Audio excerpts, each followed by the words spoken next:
আচ্ছা, আমরা কি করি? অভিভাবকদের কথা বলছি। আমরা ছেলেমেয়েদের নিয়ে এত টেনশনে থাকি, ওদের ভবিষ্যতের জন্য কিন্তু দারুণ টেনশনেই ভুগি। যে বড় হয়ে কি হবে এবং প্রত্যেকটা এক্সট্রা কারিকুলার যেটা, এটা শেখানোর জন্য অস্থির করে পড়ি যে প্রত্যেকটা জিনিসই শিখতে হবে, গান, নাচ, আবৃত্তি, কবিতা এবং প্রাতিষ্ঠানিক পড়াশোনার ক্ষেত্রেও সব বিষয়ে জ্ঞান থাকতে হবে, যতখানি ইংলিশ, সায়েন্স, ম্যাথ, মানে এভরিথিং।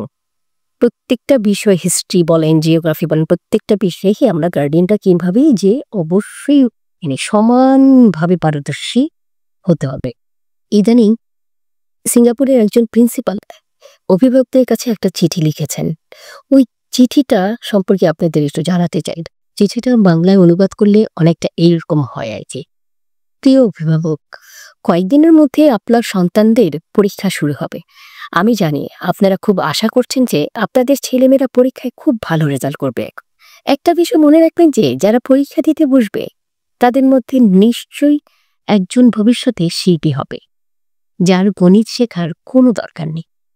একজন নিশ্চয়ই ভবিষ্যতে উদ্যোক্তা হবে, যার ইতিহাস কিংবা ইংরেজি সাহিত্যে পাণ্ডিত্যের প্রয়োজন নেই। একজন সঙ্গীত শিল্পী হবে, সে রসায়নে কত নাম্বার পেয়েছে তাতে তার ভবিষ্যতে কিছুই আসে যায় না। একজন খেলোয়াড় হবে, তার শারীরিক দক্ষতা পদার্থবিজ্ঞান থেকে বেশি জরুরি। যদি আপনার ছেলে বা মেয়ে পরীক্ষায় খুব ভালো নম্বর পায়, সেটা হবে খুবই চমৎকার। কিন্তু যদি না পায়, তাহলে প্লিজ তাদের নিজের উপর বিশ্বাস কিংবা সম্মানটুকু কেড়ে দেবেন না। তাদের বুঝিয়ে বলবেন যে পরীক্ষার নম্বর নিয়ে যেন তারা মাথা না ঘামায়।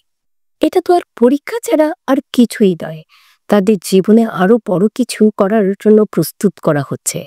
আপনি আপনার সন্তানকে আজই বলুন যে সে পরীক্ষার যত নম্বরই পা, আপনি সবসময় তাকে ভালোবাসেন এবং কখনই পরীক্ষার নম্বর দিয়ে তার বিচার করবেন। প্লিজ এই কাজটি করুন। যখন এটা করবেন, দেখবেন যে আপনার সন্তান একদিন পৃথিবীটাকে জয় করবে। একটা পরীক্ষা কিংবা একটা পরীক্ষার কম নম্বর কখনই তাদের স্বপ্ন কিংবা মেধাকে কেড়ে নিতে পারে না। আরেকটা কথা মনে রাখবেন যে এই পৃথিবীতে কেবল ডাক্তার, ইঞ্জিনিয়ার, অফিসার, প্রফেসর বা আইনজীবীরাই একমাত্র সুখী মানুষ নয়।